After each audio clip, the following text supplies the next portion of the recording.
Hi, in this video we'll be talking about dictionary conversions. We'll learn how to convert a dictionary to a string and to a list. First, dictionary to string. We can use the str function to convert a dictionary to a string. Have a look. First, let's define a dictionary, pets. This is a typical dictionary. Now, what we want to do is convert this dictionary to a string.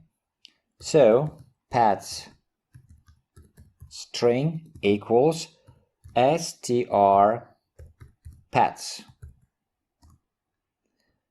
And now our pets string is a string. We can also check the type of pet string.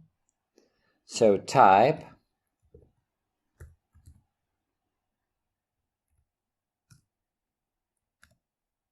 and we have a string. Fine. Now how about a dictionary to list conversion? We can convert a dictionary to a list of two tuples. The keys become the first element in each tuple, the values the second. We can do it by using the method items. So first, let's define another dictionary, prices. So as you can see, here we have strings as keys and float numbers as values. And now, let's use the items function like so. Price items equals prices items. So this items method should convert this dictionary to a list of tuples, where in each tuple we'll have the key and the value as a pair. And now let's try it out.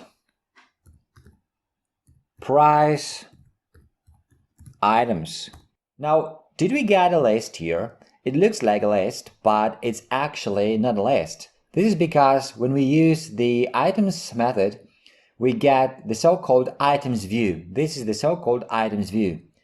If we want it to be a list, we have to use the list method to convert the items view to a list. So we can do it like so.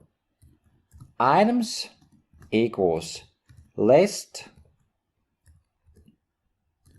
price items. Items, and now we have a list. We can also create a list of just the keys. We need the method keys. So, price keys equals prices keys. And let's try it out. Let's print it out now. Price keys. This time we should get a list of keys, but what we actually get is another view. This is the so-called keys view. Again, we can use the list function to convert this view into a list.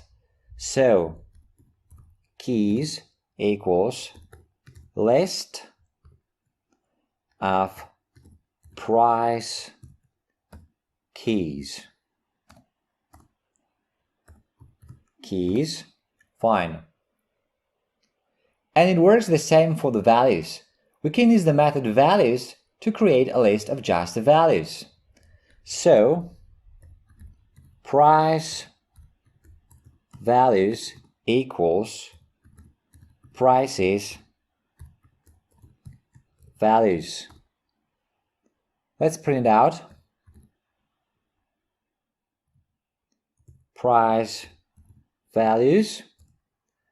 Again, this time we get a values view, and we can convert it to a list using the list method as before. So, values equals list price values values, and now we get a list, which is what we wanted. Okay, that's it for this video. If you like it, a thumbs up would be great. Also, make sure to subscribe for future videos. If you want to leave a comment or ask a question, you're welcome to do so. Thanks for watching.